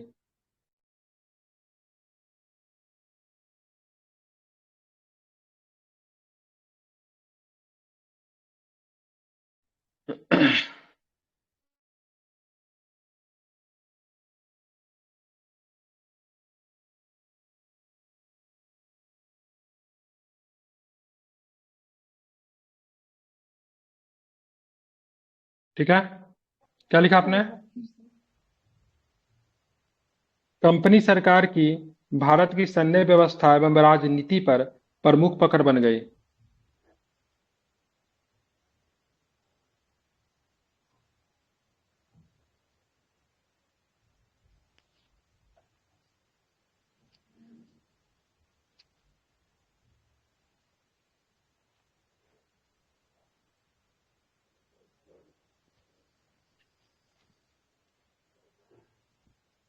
लिख लिया आपने?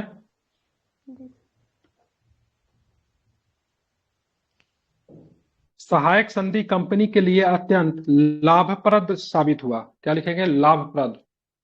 लाभप्रद।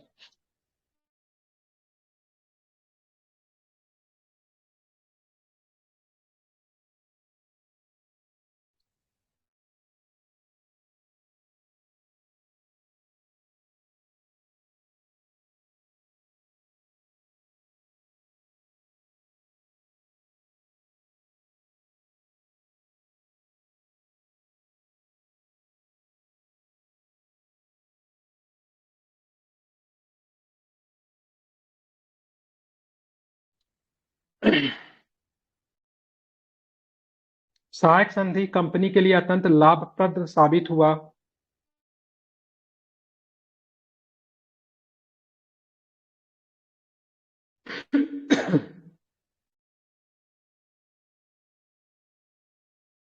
बहुत से राज्य कंपनी के अप्रत्यक्ष नियंत्रण में आ गए। इसी में सर की अलग इसी में लिख दीजिए। बहुत से राज्य, 4 पॉइंट हो जाएगा तो बता दीजिएगा। बहुत सा राज्य कंपनी के अप्रत्यक्ष अप्रत्यक्ष अप्रत्यक्ष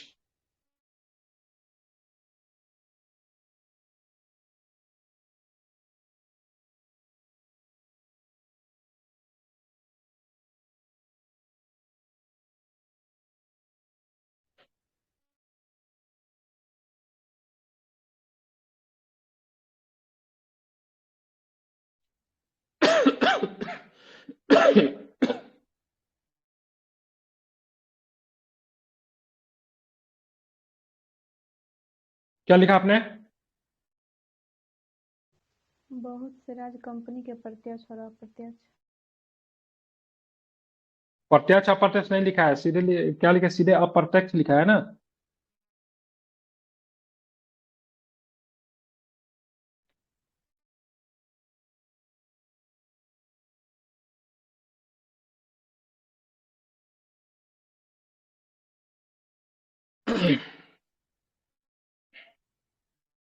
भारत की सैन्य व्यवस्था में राजनीति पर मजबूत पकड़ बन गई। इस प्रकार सहायक संधि कंपनी के लिए अत्यंत लाभप्रद साबित हुआ। बहुत से राज्य कंपनी के अप्रत्यक्ष नियंत्रण में आ गए। ठीक है, लास्ट पॉइंट इसमें लिखिए। लास्ट पॉइंट लिखेंगे इसमें। लास्ट पॉइंट लिखिए। लिखेंगे सहायक संधि। सहायक संधि जहां सहायक संधि जहां ब्रिटिश सहायक संधि जहां ब्रिटिश हितों की रक्षा की ब्रिटिश हितों की रक्षा की वहीं इसके दुष्परिणाम देशी राज्यों के झेलने पड़े। यही इसके दुष्परिणाम देशी राज्यों को झेलने पड़े।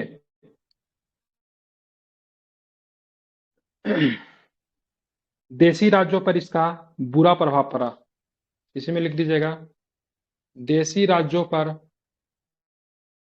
इसका बुरा प्रभाव पड़ा।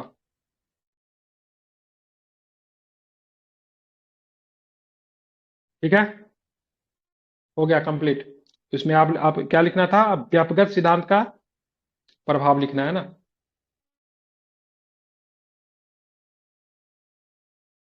कितने वर्ड में मैं लिखवा रहा हूँ, मैं तो अंदाज से लिखवा रहा हूँ, 250 के आसपास मैक्सिमम जा रहा है, उससे ज्यादा जा रहा है क्या? 1.5 पेज से ज्यादा हो रहा है, 1.5 पेज से।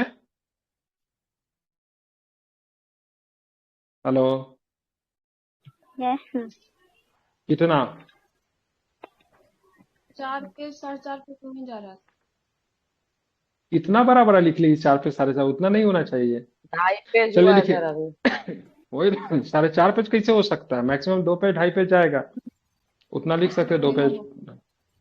एग्जाम में हम थोड़ा डिटेल्स में लिखा दे रहे हैं, आप इसमें कुछ पॉइंट को कम भी कर सकते हैं समय के हिसाब से। चलिए, व्यापक सिद्धांत का प्रभाव।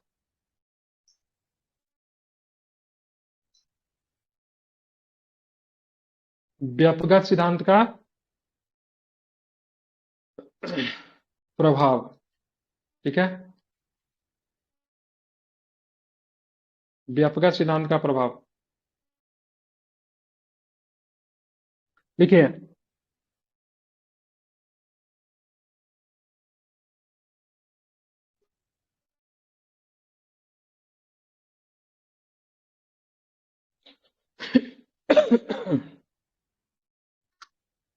देखिए, डलहौजी की इस विलय की नीति की आलोचना की जाती है।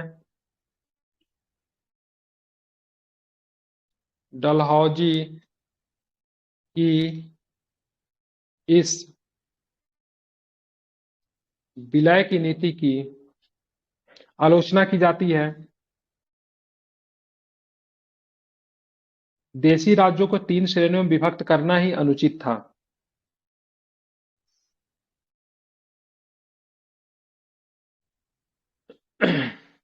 देशी राज्यों को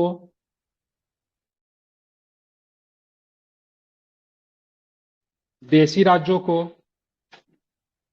3 श्रेणियों में विभक्त करना अनुचित था।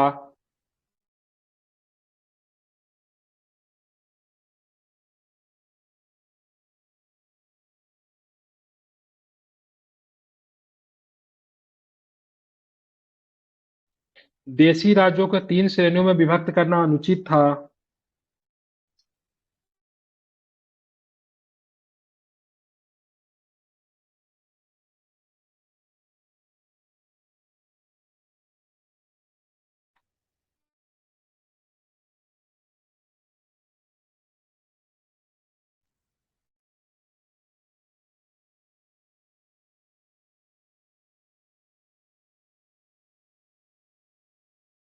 उसी में लिख दीजिए, देशी राज्यों का निर्माण न तो अंग्रेजों ने किया था, न ही वे भारत के वैधानिक रूप से सर्वोच्च सत्ता थे।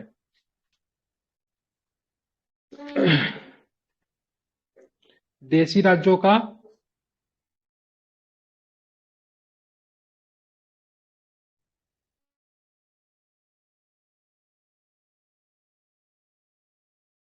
देशी राज्यों का निर्माण न तो अंग्रेजों ने किया था और न ही वे भारत में वैधानिक रूप से सर्वोच्च सत्ता थे।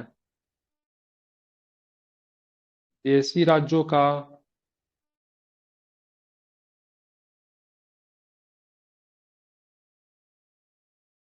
देशी राज्यों का निर्माण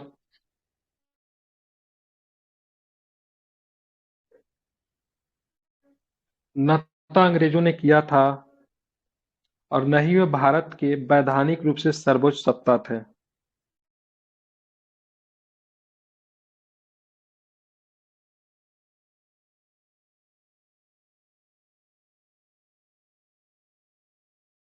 सर वैधानिक रूप से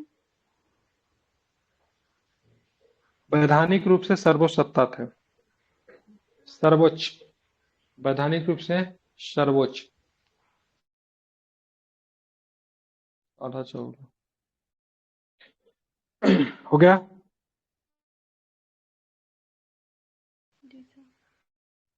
अगला पॉइंट लिखिएगा, हिंदुओं में गोद लेने की प्रथा धार्मिक एवं कानूनी रूप से मान्य थी। हिंदुओं में गोद लेने की प्रथा धार्मिक एवं कानूनी रूप से मान्य थी। धार्मिक वो कानूनी। ठीक है, धार्मिक एवं कानूनी रूप से मान्य थी। ठीक है,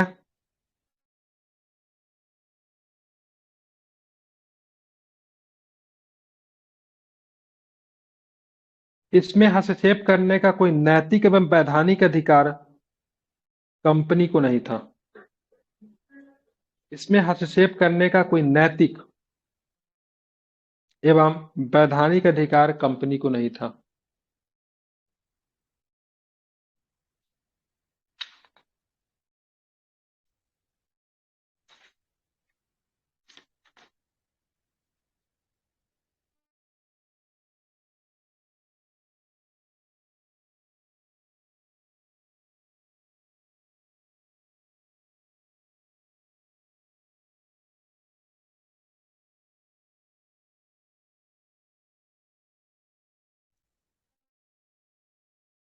इस नीति से इस नीति अगला टॉपिक, इस नीति के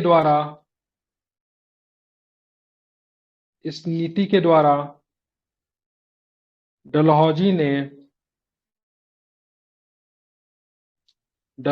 ने ठीक है, सतारा सतारा, जोधपुर, संभलपुर,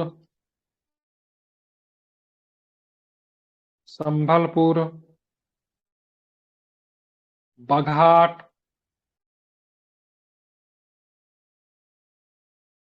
झांसी 1853 लिख दीजिएगा। ठीक है, झांसी, नागपुर एवं करौली का विलय करके ब्रिटिश साम्राज्य का तीव्र विस्तार किया। एवं करौली करौली का विस्तार करके सॉरी एवं करौली का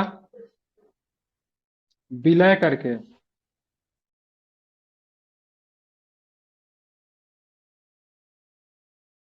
करौली का विलय करके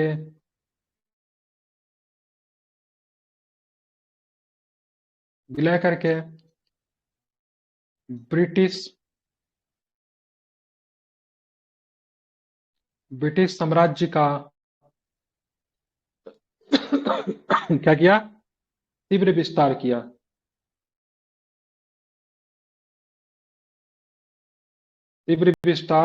किया। ठीक है,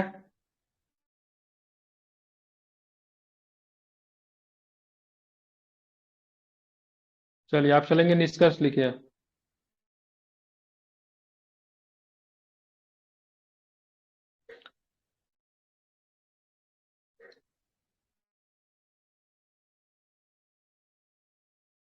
निष्कर्ष लिखिए। घेरे की नीति एवं सहायक संधि के माध्यम से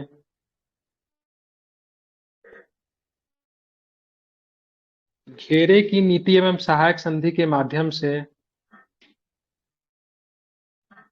वारेन हेस्टिंग्स एवं ब्लेजली ने अंग्रेजी साम्राज्य को सुदृढ़ किया। घेरे की नीति एवं सहायक संधि के माध्यम से वारेन हेस्टिंग्स एवं ब्लेजली ने अंग्रेजी साम्राज्य को, चाहे ब्रिटिश साम्राज्य लिखिए, क्या लिखे? ब्रिटिश साम्राज्य को क्या किया? तो सुदृढ़ किया।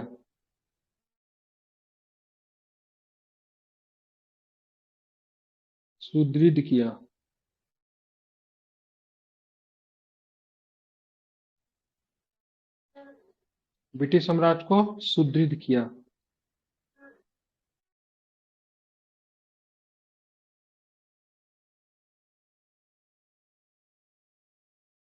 सुदृढ़ किया। ठीक है, या तो वही डलहौजी ने व्यक्तिगत सिद्धांत के माध्यम से अंग्रेजी साम्राज्य का तीव्र विस्तार किया। तो तो वही डलहौजी ने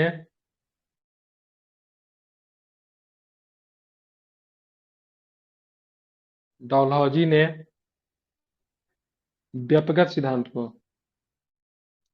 व्यक्तिगत सिद्धांत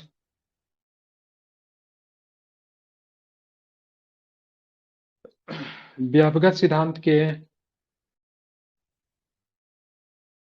माध्यम से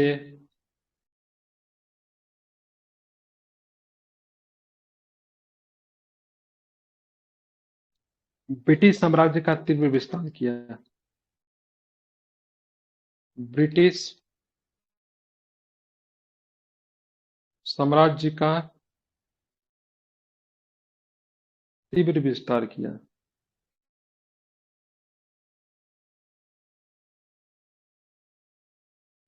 ब्रिटिश साम्राज्य का तीव्र विस्तार किया।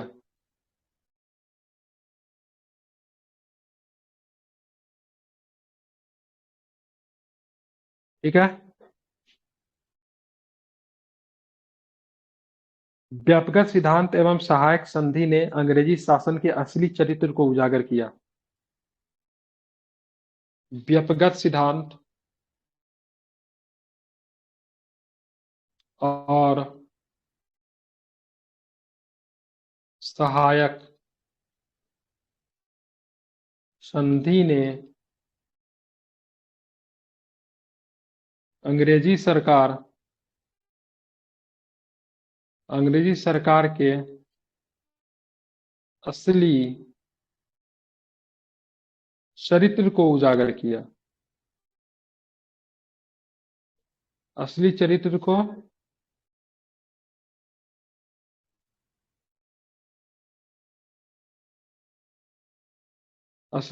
को उजागर किया।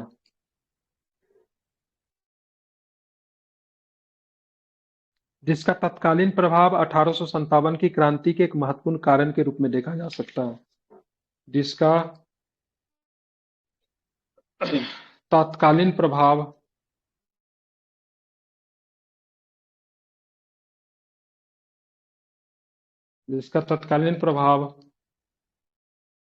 1857 के क्रांति के कारण के रूप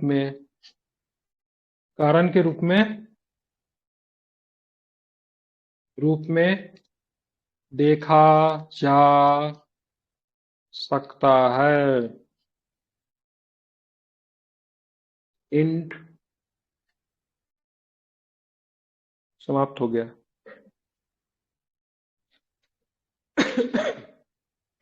ठीक है,